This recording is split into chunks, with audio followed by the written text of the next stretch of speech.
How's it going, everyone? So, I admit that I've been putting this video off for some time, but I think this is like the right time to finally do it.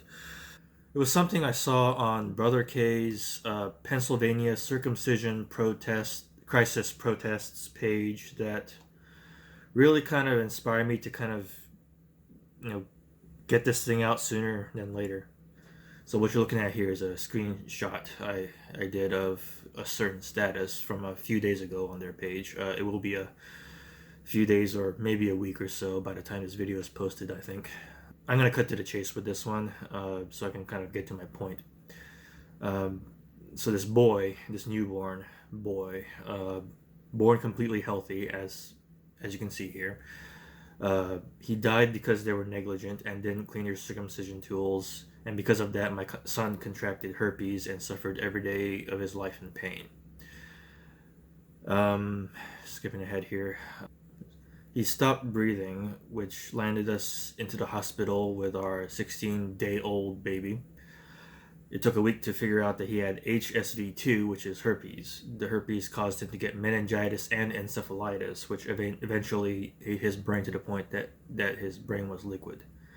My son had 7 spinal taps during his stay. We brought him home after 7.5 weeks in the hospital.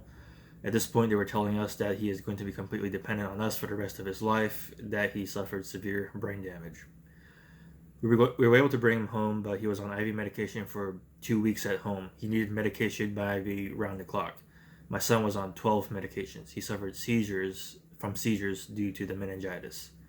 On August, we had to make the decision to take him off life support. He was completely brain dead. He stopped opening his eyes, eating, crying, moving. The hospital blamed me, saying I gave him herpes, which we were able to prove that I don't have it, never have, nor have I ever been exposed. Our lawyer has been able to pin the time frame along with doctors to prove that Oliver caught the infection during the circumcision. We didn't know how it was done until after my son died, and I watched the video and I almost lost my mind to see how cruel it is. I would have fought with my life to stop the circumcision, but they said it was safe and normal. This was a completely unnecessary sort of procedure, right? It's not in any way medically beneficial. Too many buy into the medical benefits scam, lies, and this is the sort of death that was not in any way necessary.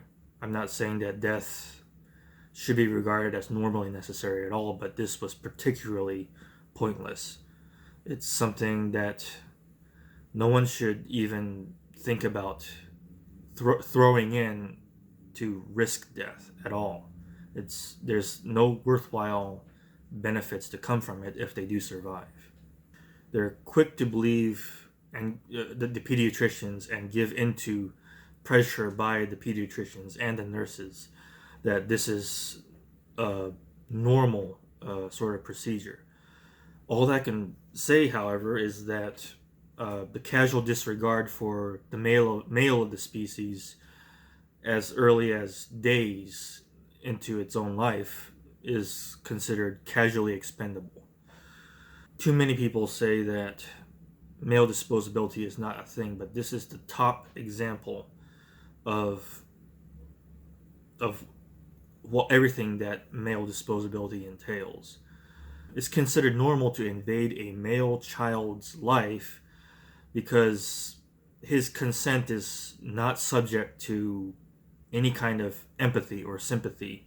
Any kind of botched operation, well, botched is a kind of a redundancy, isn't it? I mean, I think the procedure itself is a botch of nature, but even if it goes horribly awry, more than it already has, it's seen as a, well, not a particularly serious thing. It's kind of a laughing matter to most, I think. And nobody cares enough, at least not at large, enough to desire this practice to cease. I know all too well that they exist, of course, the ones who are against it, but I fear that it's way too marginal yet. I mean, we're speaking up, we're having a voice, but There are men and women that have this voice, but there's a lot more work to be done and a lot more convincing. It's hard to trust any American on the subject. The procedure is so normal that, well, if you contract herpes and have your brain turn into liquid, well, such is life.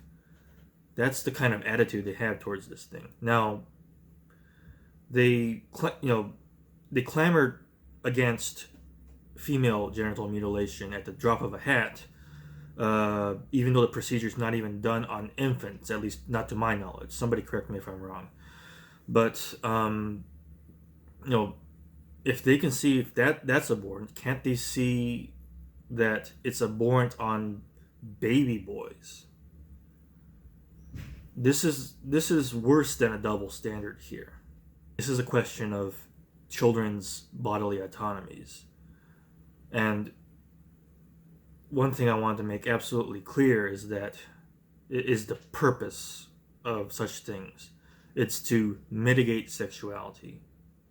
It is a forcible, intervening, cosmetic, non-medical attempt to pre-control a child's event, what a child, what a sexuality of the child who will become an adult will be.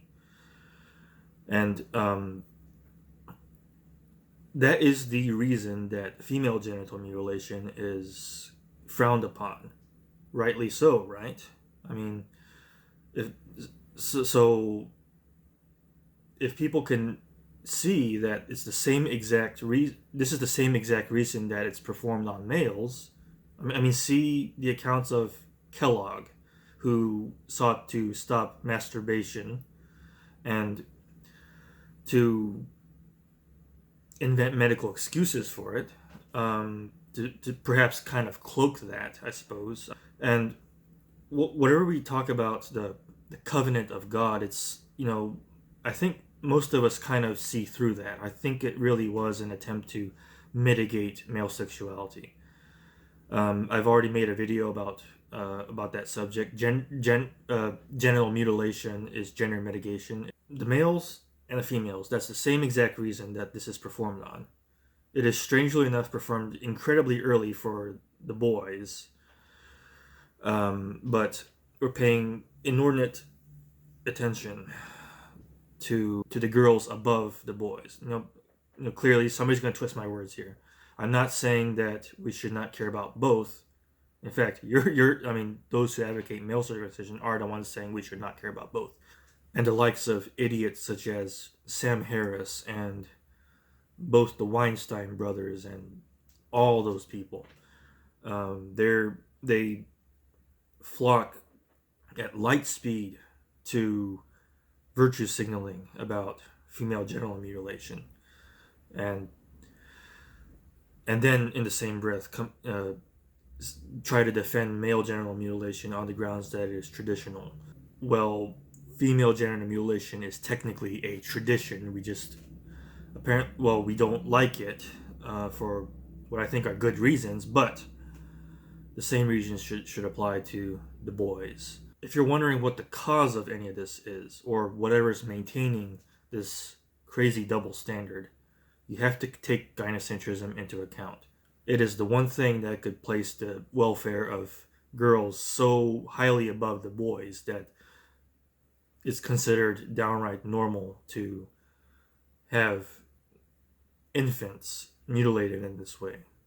And as I've just stated, it may not actually end just there at the mutilation. I mean, in all cases of this happening, assuming the child even survived, their eventual adulthood sexual performance is affected, and even though they don't know it, it's because they inevitably adapt without even realizing it. It's still a pill the size of a baseball to swallow, to admit that they were violated upon, because that, admitting that apparently is such taboo. Both sides of gynocentrism are to blame for this. The Tradcon side says suck it up and just own up to it and inflict and then proceed to inflict it on your own sons. While the left feminist side would say that they're just complaining and they're mansplaining or something or other such as that, and would essentially tell the same thing that the tradcons do.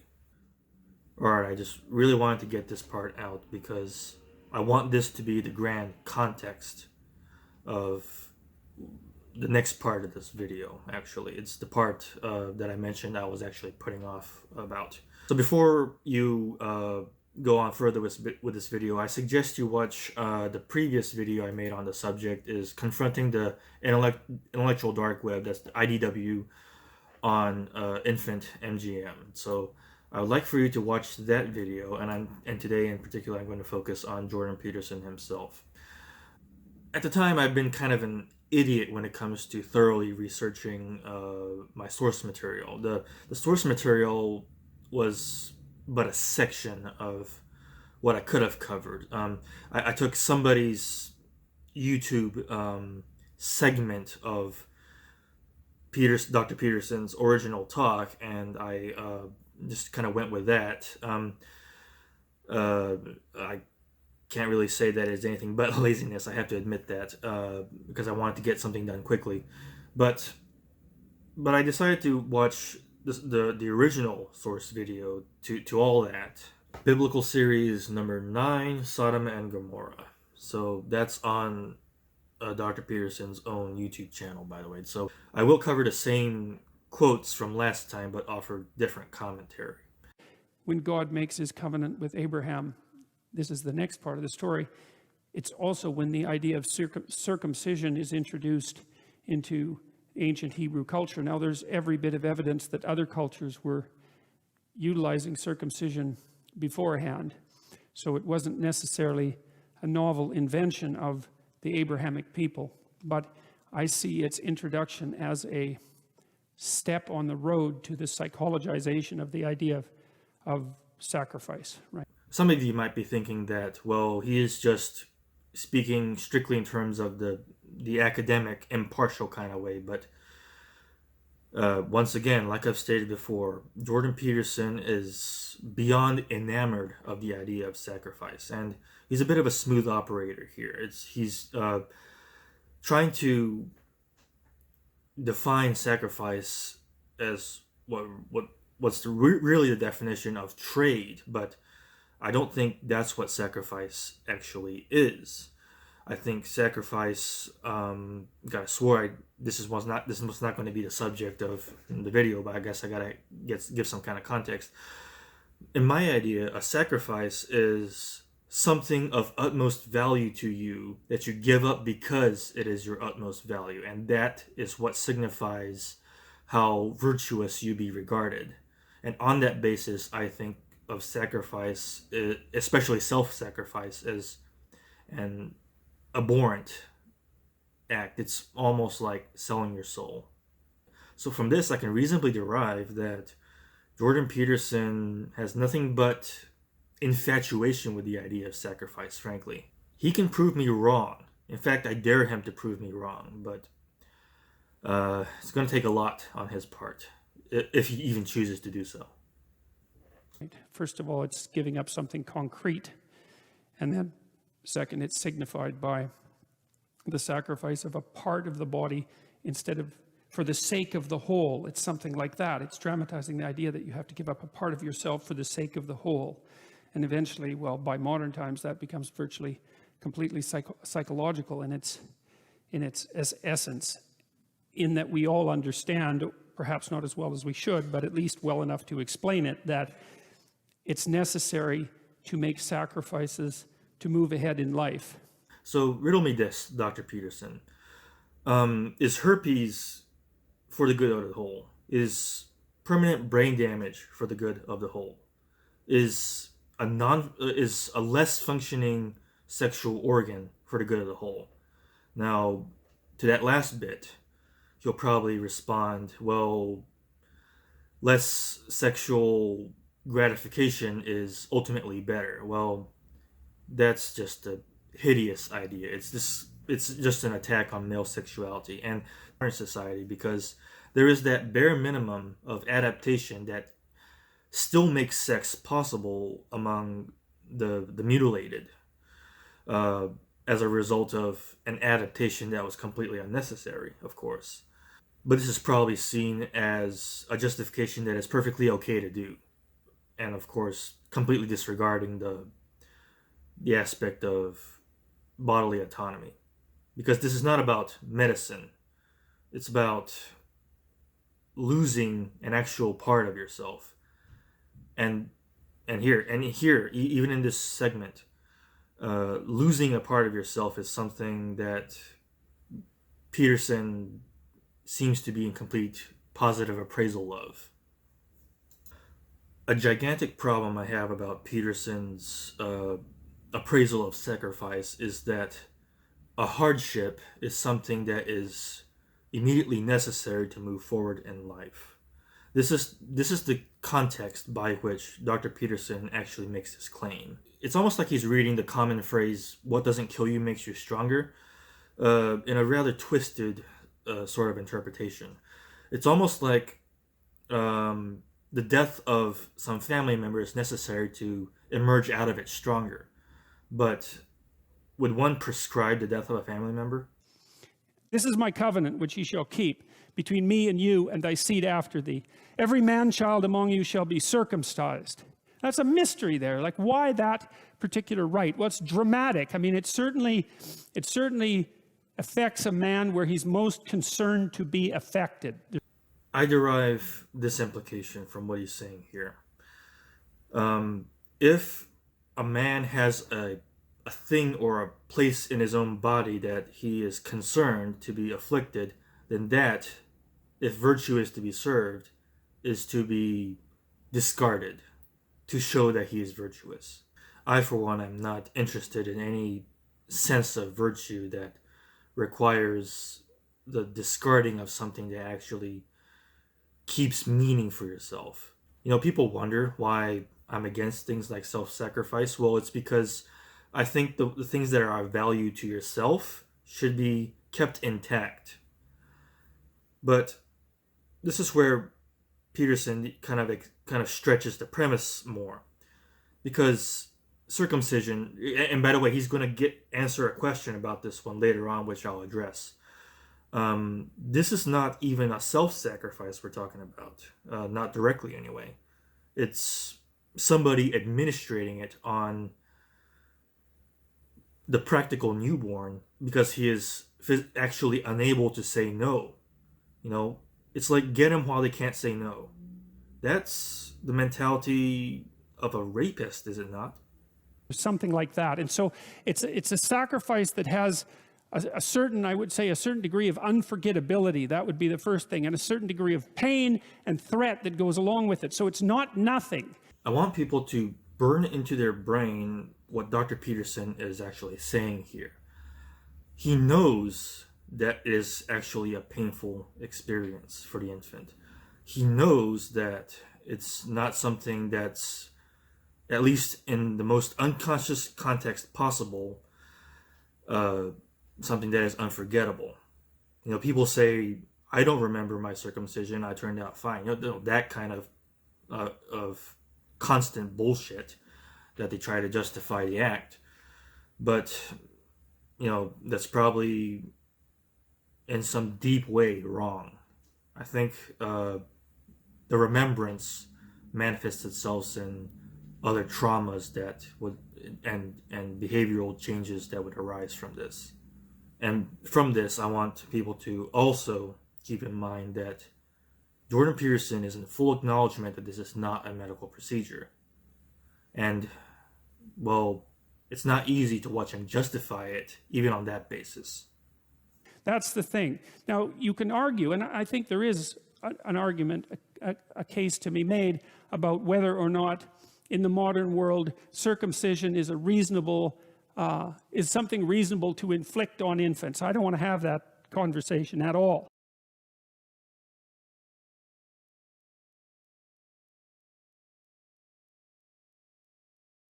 Nothing incenses me like somebody preaching a set of particular rules to people, which may be fine, wise rules, but then to go and see him flout it so openly like this, like, like I said in my last video, why don't you want to have this discussion? Because it's the most necessary discussion when it comes to this subject. So you're afraid that you're going to get your ass kicked by people who know better on the subject because they're more knowledgeable about the long and even short-term effects. I even told you some effects right before this video started about the possible things that could happen to an infant boy just because he was born a male in the United States, by the way. And you don't want to have that discussion. So why don't you want to have that discussion? Are you not an academician? Are you afraid of being proven wrong? Don't leave this subject out in the fog, Dr. Peterson, because it's going to mutate into something much worse someday. And pretty soon, you're going to have to talk to people who are going to tell you that what you're saying about circumcision, about male genital mutilation, that's the proper term, is total bogus. It's an ancient penis sacrifice. But of course, you like sacrifices, so I guess that's okay with you. But that's a horrendous thing to say to those who lost their baby boys, families like the one I just talked about, who lost their child for no reason, only had weeks to live. This incenses me so much. This casual disregard for an already existing infant because he is male. But I don't think that's relevant to this particular issue because we're talking about something different. We're talking about humanity's attempt to reconcile themselves to the fact that something has to be given up in order for something else to happen. Dr. Peterson, you are certifiably wrong here. The casual disregard of infant males, which is in turn sold to parents in the guise of alleged benefits, medical, which you're not even arguing for the medical, is at the root cause of why this happens, and that it's not divorceable from the historical reasons why this happens. They are completely connected. Male sexuality was unjustly feared. As I've stated before, circumcision tends to be castration light. Historically, it's been performed to enemies for this exact reason. But the same reason is, again, done for members of one's own community. Since the anti-male sexuality thing, while still lingering on in some kind of superficial, casual kind of way, needed a better selling point, which was why Kellogg started the whole medical reason thing. That's why it keeps on going on here, and why it's so barbaric. You can't put this again in the fog just because you think they're separate issues. And to try to really work through that idea and to make it into a psychological reality.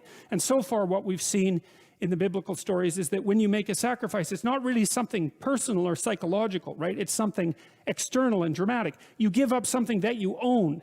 You don't give up something that you are or that's part of you. You're making a huge mistake here that I see too many people do.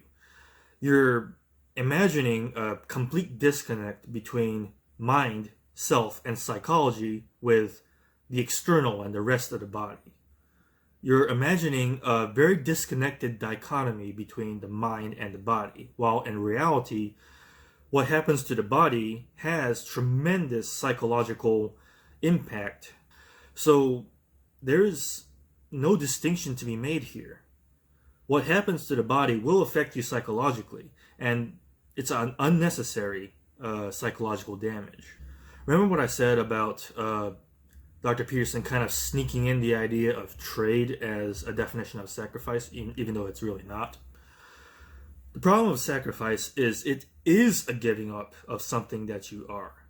This is usually in service of a collector, and the collector can be either one monolith or it could be the vast societal collective. That is the basis by which sacrifice is always preached.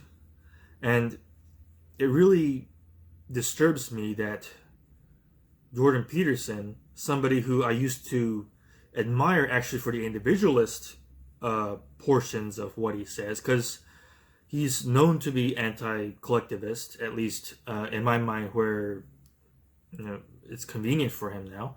But this sounds like an excuse to make that sacrifice by saying that your self-ownership isn't about what you are, even though it very much is. Your property and your livelihoods, all those things are part of what you are. And no, this is not a materialistic argument, but rather the opposite. What you put work on in this world has immense spiritual value. So at this point, I have no reason to trust anything he says on the subject of sacrifice for the rest of this talk. And it's actually more of a sacrifice to give up something that's a part of you or something that you are than to give up something that you own. Well, he straight up admits it here. So yeah, that is more of a sacrifice. Problem is, this is exactly what is happening and what you're seen to be advocating for. You're making a big mistake when this says that this is a lesser thing that needs to be sacrificed, that is going to be sacrificed. I mean, it's a subtle distinction because in some sense, the distinction between what you own and what you are is subtle. This is kind of getting really difficult for me because Dr. Peterson keeps on making my point for me.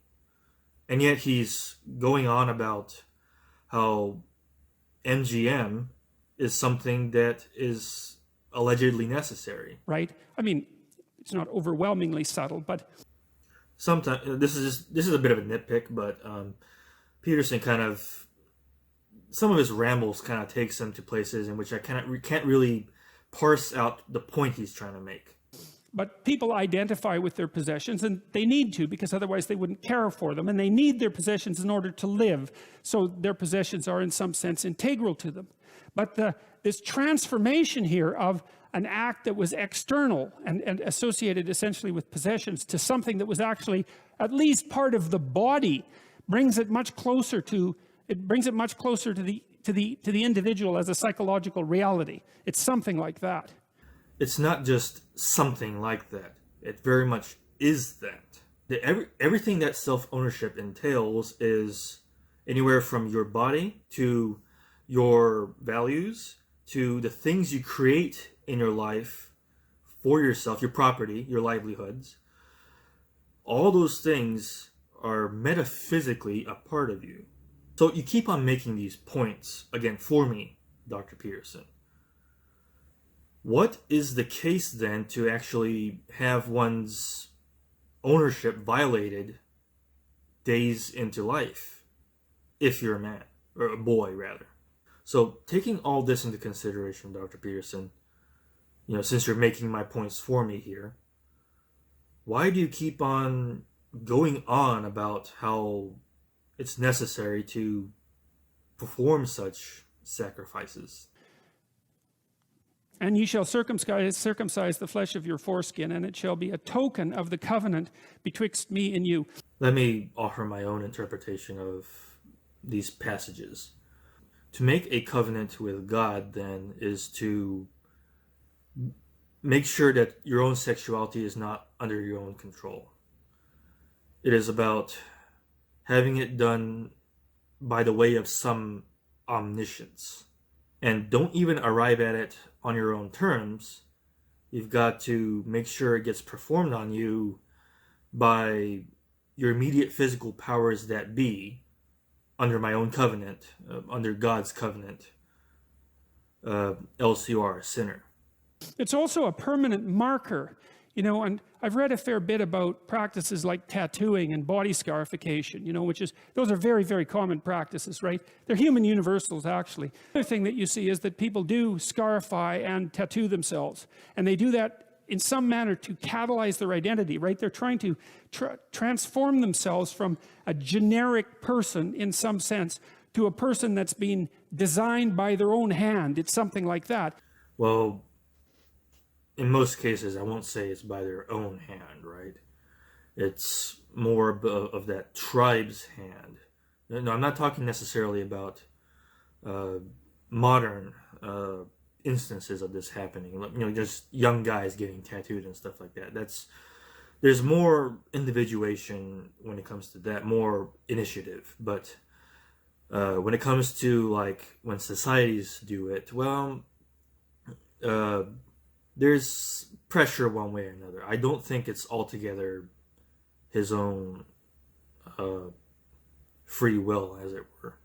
But even if it weren't, even if it was pressure as someone with relative maturity, I still think it's not right to compare it to how infants were mutilated, because the infants have zero say.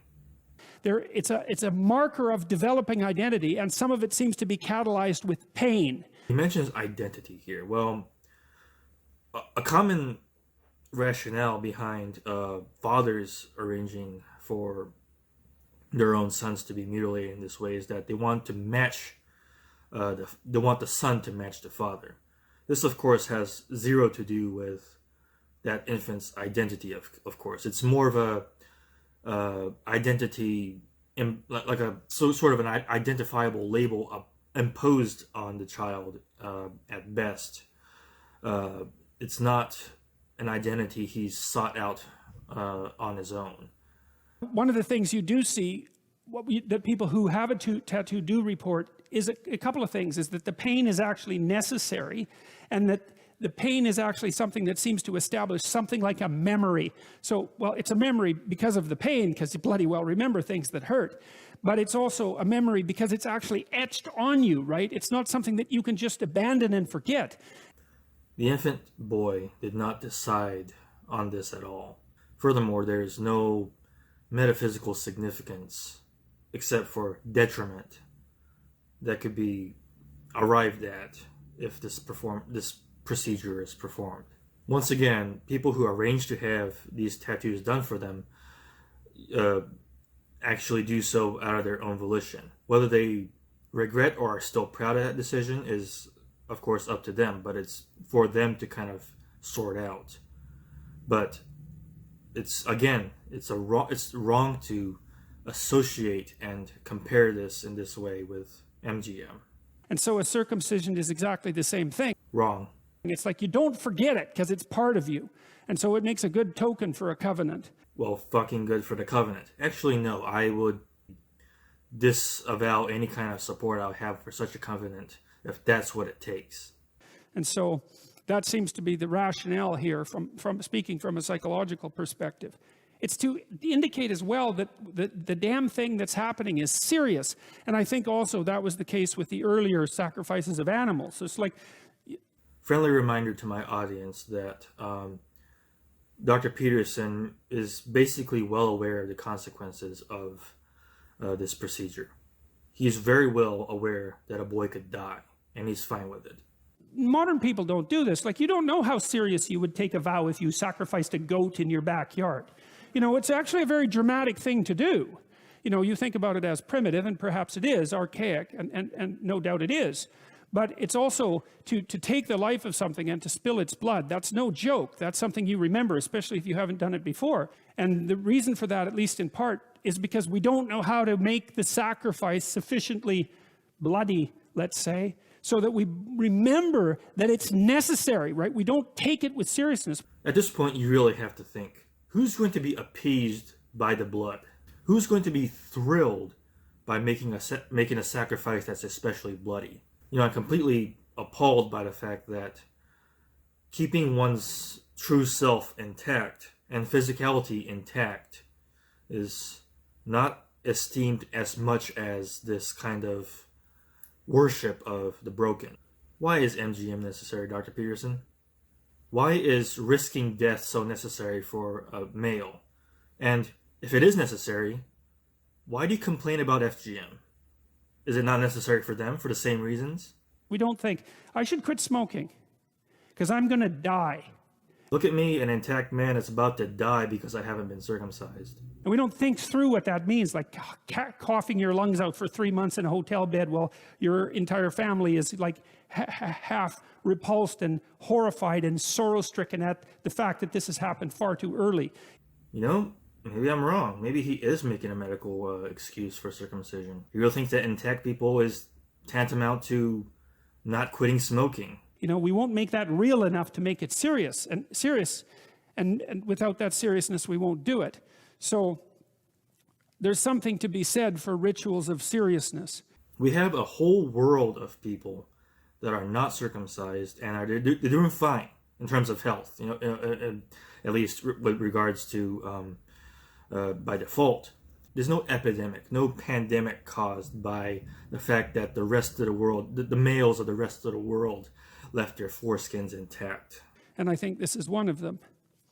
And he that is 8 days shall be circumcised among you, every man child in your generations. He that is born in the house or bought with money of any stranger, which is not of thy seed. I've had people asking me, why not take up a religion? Why are you non-religious? Show them that. This is from Charles John Ellicott, who was Bishop of Gloucester. The fitness of circumcision to be a sign of entering into a covenant, and especially into one to which children were to be admitted, consisted in its being a representation of a new birth by putting off the old man and the dedication of the new man unto holiness. What? What do you mean by putting off of the old man? He's 8 days old. Like a baptism, that's right. That's what's echoed there. And of course, baptism is a return to the pre-cosmogonic chaos, because that's what the water indicates, and a return to the source of life, and then the renewal that comes along with it. So it's a sacrificial idea in some sense, that if there's to be a new you, that the old you has to dissolve, has to return to the solution from which it emerged initially, and to reconstitute itself. And so there's an echo of that idea here. Mind letting him live his life before he decides he needs a new him? There's so much about what is being said here that has such a disgust for boys born as they are. I'm sure there's girls born as they are with equal disgust, but we can't let them circumcise those girls, right? That would be terrible. The boys, fine. They're disgusting. They just let them have the cut. The flesh was cast away that the spirit might grow strong. That is the lingo of cults. The whole casting away of the flesh for the alleged sake of the spirit. That is something that a cult leader prescribes to his adherents. This is the requisite of physical death for promises of spiritual gratification. This is the same exact thing we're saying here. He's saying here. A set of sufficiently radical psychophysiological transformations merely as a consequence of being feminine in nature, such that the additional rituals of transformation that might be necessary for men aren't necessary. Look, I'm sorry, but that is just... Who understood what he said there?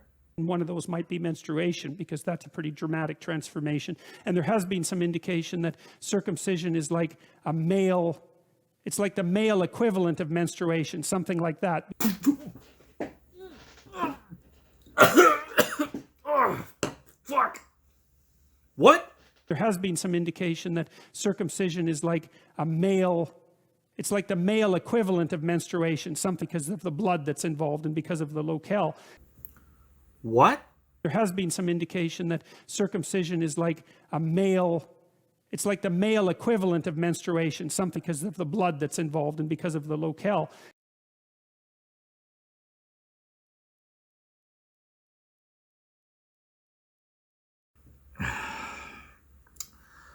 So,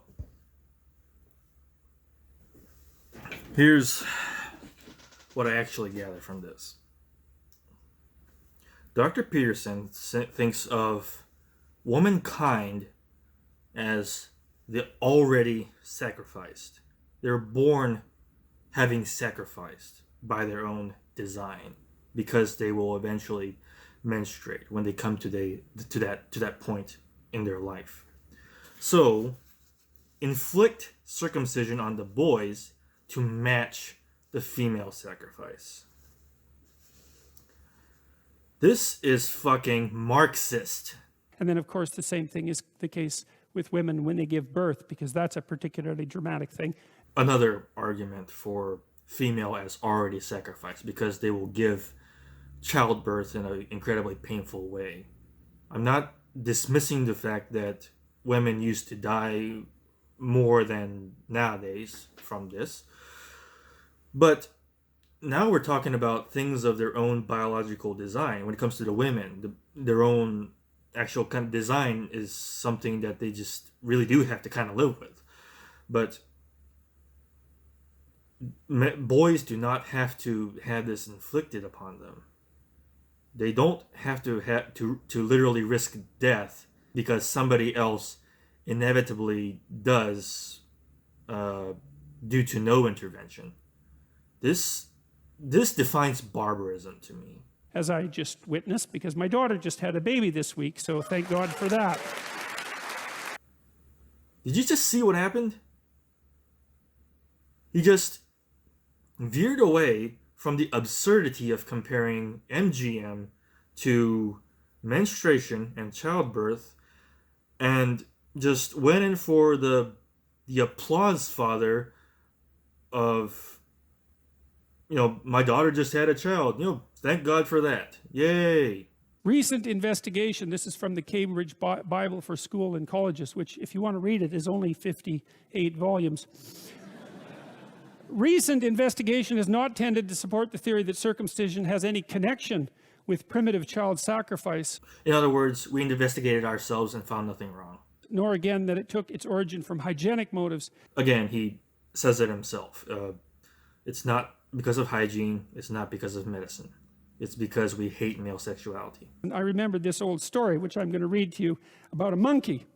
So there's an old and possibly apocryphal story about how to catch a monkey that illustrates this set of ideas very well. First, so goes the story, you have to find a large, narrow-necked jar, just barely wide enough in diameter for a monkey to put its hand inside. And then the second part of the trick is the monkey comes along and gathers up the treats, and so once the monkey puts his hand in there and grabs the goodies, then he can't get his hand out of the damn jar because he can't sacrifice the part for the whole. Jordan Peterson is seriously actually using this example, this story, to basically justify, strapping a child down, a male infant child down, and cutting off a piece of an organ, which could result in trauma. Well, it does result in trauma, actually, and could kill him. He thinks intactness is about not saving yourself. Why do people worship this guy again? And there's something about the circumcision story that's about that. It's about sacrificing the part to save the whole. I'll let the stupidity of that statement speak for itself. And there's an echo of that in the New Testament, if I remember correctly. I believe this is correct, although it might not be. Abraham took Ishmael his son and all that were born in his house and all that were bought with his money, every male among the men of Abraham's house, and circumcised the flesh of their foreskin in the selfsame day as God had said unto him. That must have been an interesting conversation. That's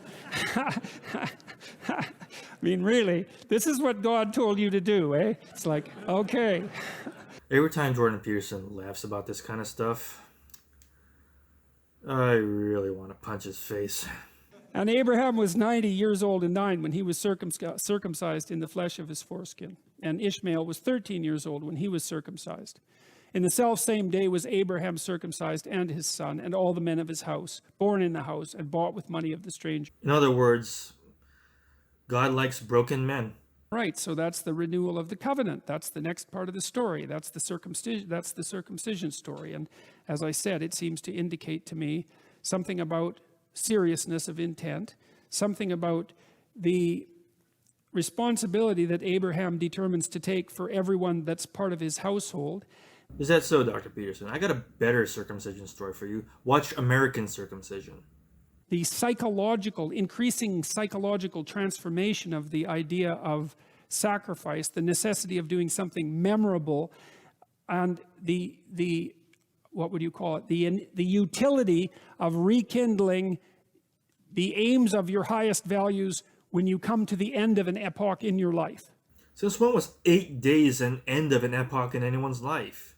When you have to take stock again, right? You take stock of yourself. That's really what that phrase means, to take stock, is to take stock of yourself and to decide, okay, well, What should move forward in time with me, and what should be let go as if it's dead wood? I guess just being healthy, having been born healthy and not having any problems that required medical intervention.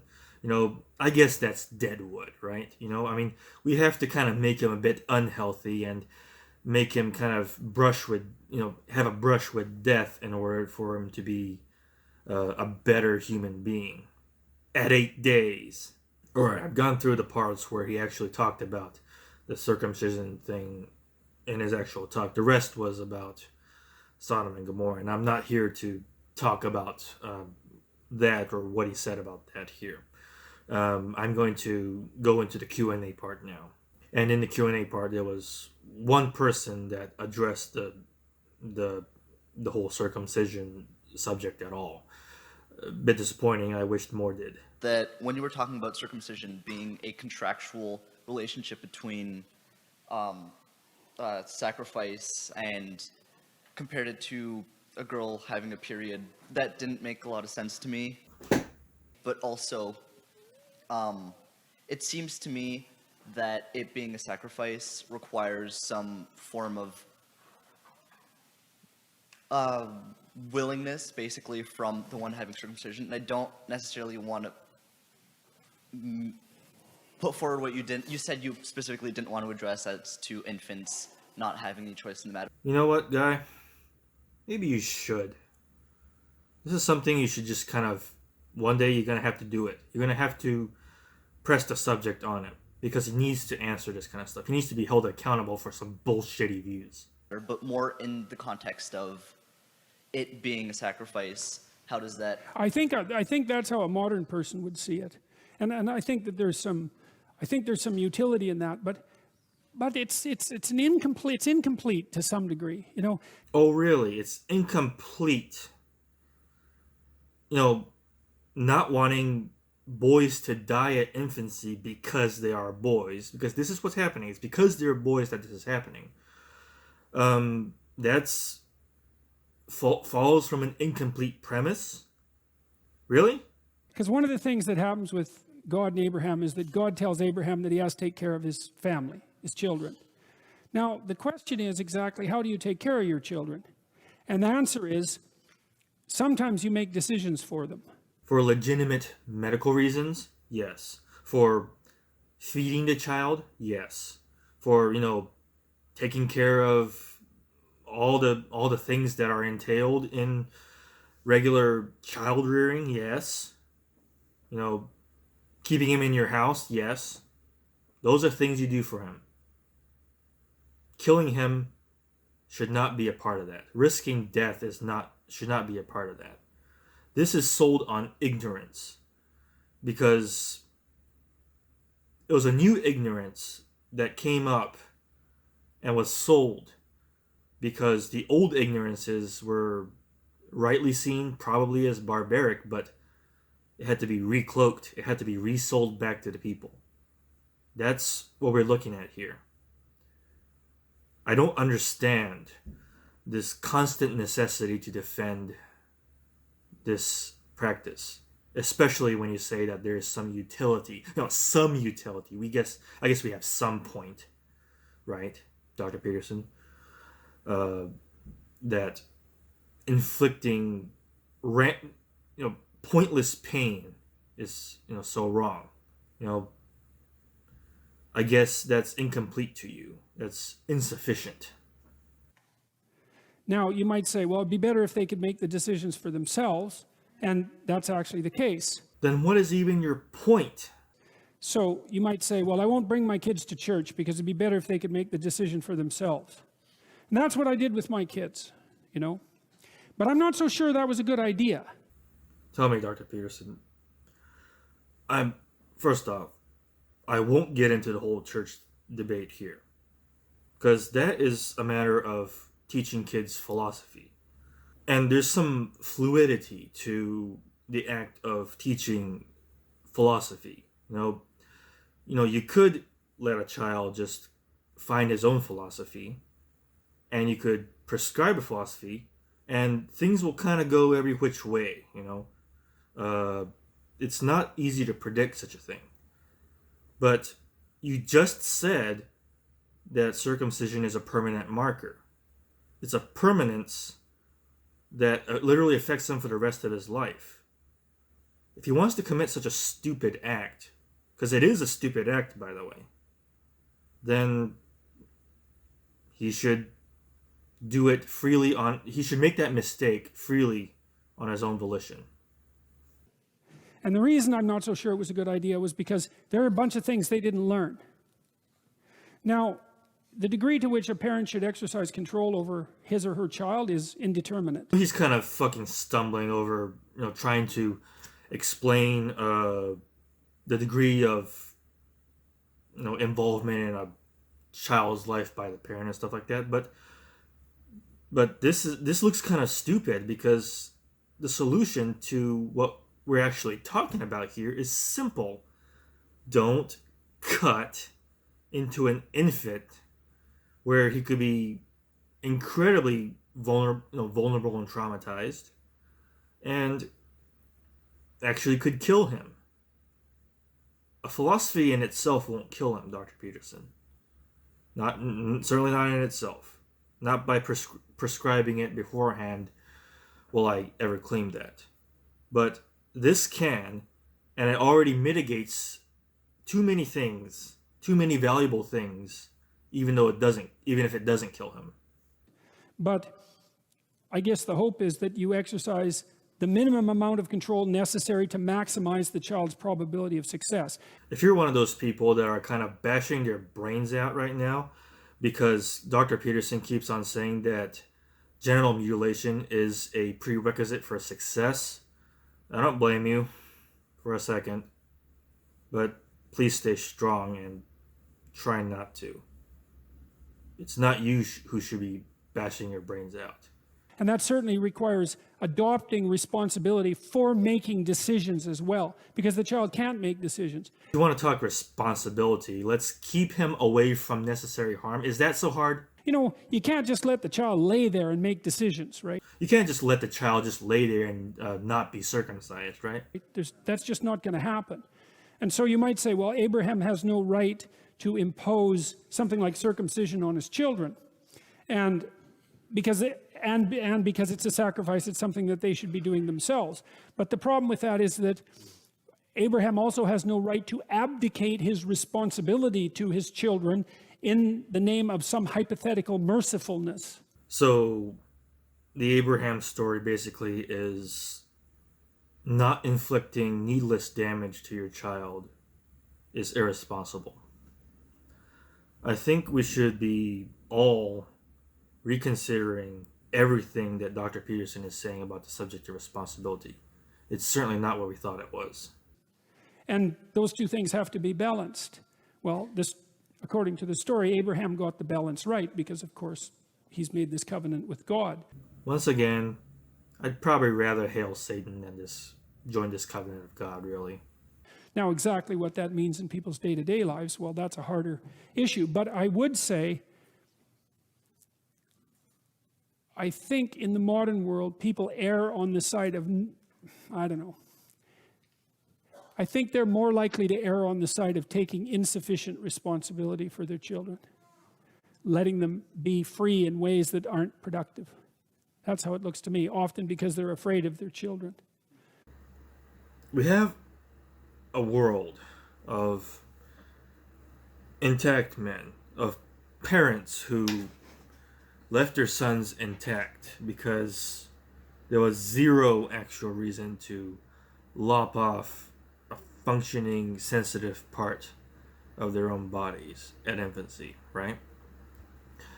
And to not do so is apparently irresponsible behavior. It's like just letting them go aimlessly into nothing. How could Dr. Peterson even say this with a straight face? I know people like to say that, denigrating the entirety of the past is detrimental because we're leaving behind a lot of wisdom to be applied to the future or something like that. But there is a point where that goes too far. It's like they still want to hold on to this reason to disregard infant boys. The fact that anyone keeps on disregarding this casual disposal or this disposal behavior towards infant boys is in itself an indicator of the very thing that they might not admit to: the gynocentrism, the male disposability. These are serious things, and I'm always going to be serious about it because they are the root cause of male disposability. It literally happens before our eyes, but it's mainstream and casual to us. It's very easily sold to us. But the fact that we deny that this is what it is, male disposability, when this MGM shit happens, and then proceed to practice it, that is a sick case in point. I want to see some kind of recognition that when it comes to this subject, a huge issue for men, a very core issue within the men's issues sphere, as legit a human rights issue as it can get because it's so ignored. They need to address the sheer poison that Dr. Peterson is spewing here.